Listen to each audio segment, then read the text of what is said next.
Hello, children. Today we're going to read the book, The First Thanksgiving.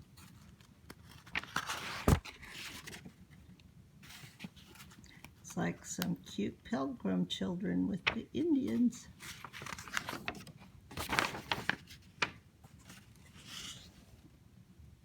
Here's some of the pilgrims getting ready to leave England.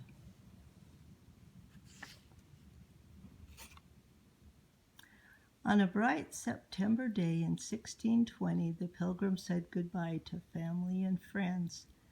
They were leaving England to find a new home far across the ocean in America. There they hoped to be free, to worship God in their own way.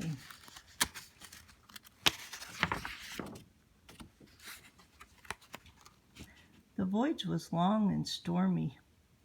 Huge waves washed across the deck of the Mayflower. The pilgrims were sick and fearful, but they found hope in the courage and skill of Master Jones and his crew of sailors. On a clear November morning, a sailor sighted land. At last, weary pilgrims had reached America.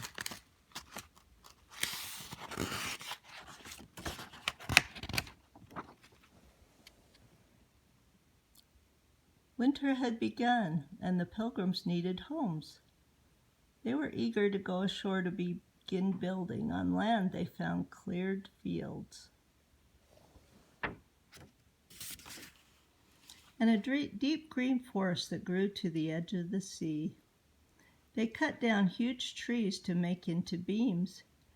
They gathered dry reeds to thatch roofs. Then on Christmas Day, they began to build.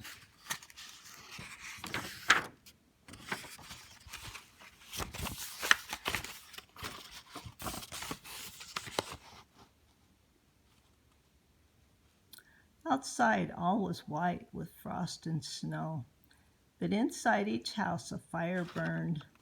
The women cooked pottage over the coals. They patched their worn clothes by the light of the fire. They kept the little children close to its warmth. At the end of the day, the fire gave comfort to the cold and tired men.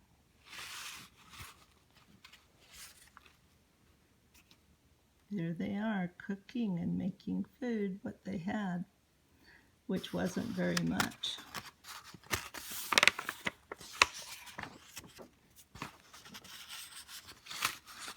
That winter, many of the pilgrims became sick.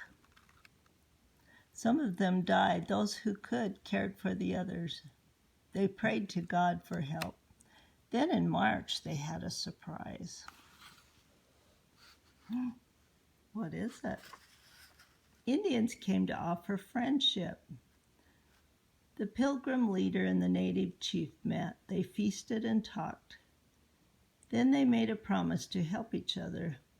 One Indian decided to stay with the pilgrims. He spoke English. His name was Squanto.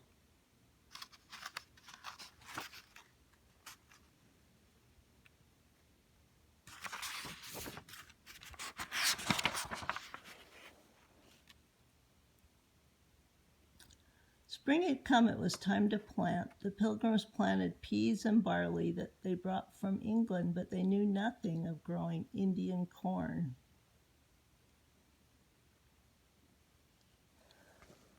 Squanto showed them. He told them where to hunt and how to fish in the new lands. The pilgrims praised God for sending Squanto to them.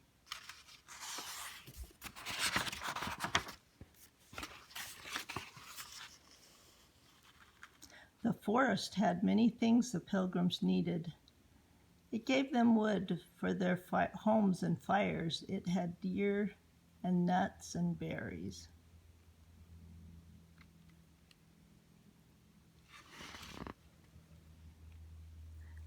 But the forest was also dark and mysterious.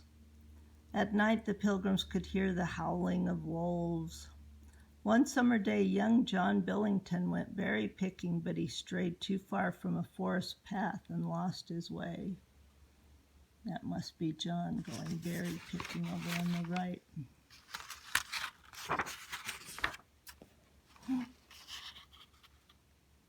There he is, lost, it looks like. A lost pilgrim found. Day after day, John wandered through the forest. He had only berries and wild greens to eat. At night, he huddled beneath pine boughs to sleep. Finally, some Indians found him and sent word to Plymouth. Governor Bradford sent a boat to bring John home. The Indians sang and danced, and everyone exchanged gifts. The pilgrims were happy that young John had been found.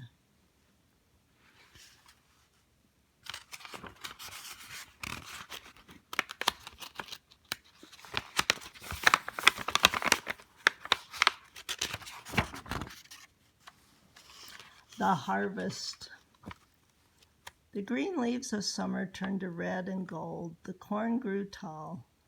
The stalks became dry and yellow. Plump orange pumpkins covered the fields. There's the plump orange pumpkins. Looks like the squirrels want to eat them too. Wild geese filled the blue autumn sky, and brown-feathered turkeys gobbled everywhere. The pilgrims began to gather the corn and pumpkins. It was time to give thanks to God for a good harvest. Looks like they're getting lots of pumpkins. They ate them then, too. On a sunny October day in 1621, Governor Bradford declared a time for Thanksgiving. The women and children put pots of pudding to simmer on the hearth. Fat geese and wild turkeys roasted slowly over the fire. Pies and cornbread baked by the outdoor oven. There they are, cooking everything. Does it smell good? Chief Massasoit and his people came with gifts. Then with songs and prayers, the joyful feast began. The Thanksgiving celebration lasted 3 days. Everyone ate, sang, and played games. Together, the Pilgrims and Indians lived in peace and grew in friendship. There they are having their big feast. Looks good. Maybe not as good as our Thanksgiving feast, though, huh? And there they are, some pictures. Maybe I will print those separate. Well, maybe I will send them as an email, and you could print them at your houses and try to draw them. Lots of pilgrims. Looks like a good project if you want to try to draw those. I wrote something at the end. I got this book a long time ago, and I was helping in the 3rd grade that year. According to a book that we read that year, there were about 100 people who left on the Mayflower. Only one died at sea, but when they reached America, there were many who were sick and died. It was very hard on the Pilgrims. About half of them died at that time. One of those people was one of your ancestors. He was your, I think, 11th great-grandparent, Daguerre Priest, and he was one that died.